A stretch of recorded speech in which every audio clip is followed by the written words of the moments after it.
To be human means to experience emotion, and most of us desire fulfillment, purpose, and meaning. And yet oftentimes life brings about with it great distress. It brings about pain, difficulties, struggle. And we have a hard time with that. As I was growing up, my grandmother was bedfast most of my life, and I saw her with her face just grimace with pain as she tried to continue to deal with their business and keep it moving forward.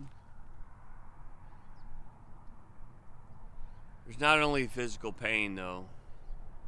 A lot of us have experienced grieving, broken hearts, these kinds of things, and so that can keep you almost immobilized. There's a time in my life that I spent many nights right here in this area right here, healing, trying to find my way. In our devotional today, we see that Job loses a tremendous amount. He loses his family. He loses his livestock, which is his wealth. He loses his houses. And then he begins to lose his own health. But there's some other things that kind of are part and parcel with this that we might not realize is he lost his identity. Who is he now? He lost his purpose. What does he do? And you can see that this could erode away even at his religion. And yet, he maintained his integrity.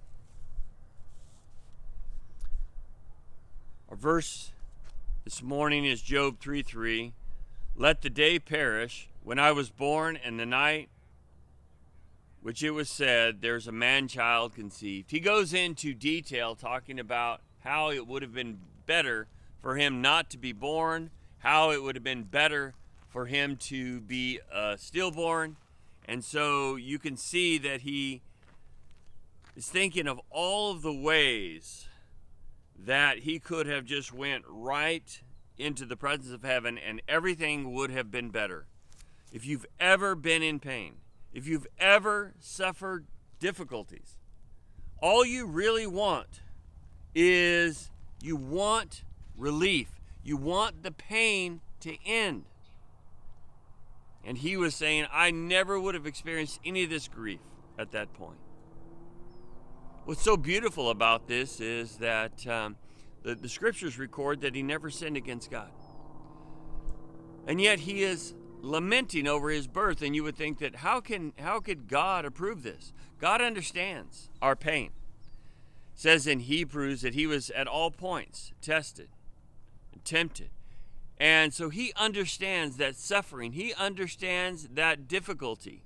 He understands the brokenness of heart. Oh, Jerusalem, Jerusalem. He understands the physical pain when he's on the cross. We're going to find that as his four friends come and try to comfort him, there's no comfort. It's only when God shows up on the scene in chapter 38 that Job begins to, at that point, receive some kind of comfort. And it, interesting enough, starts with a little bit of rebuke. I've been there.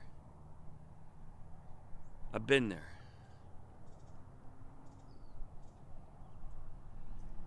This is some pretty deep stuff because we're talking about things that we don't like to talk about, but they're truly human, and we all face it, and most people try to escape it. That's why we have things like opioids that are a major issue.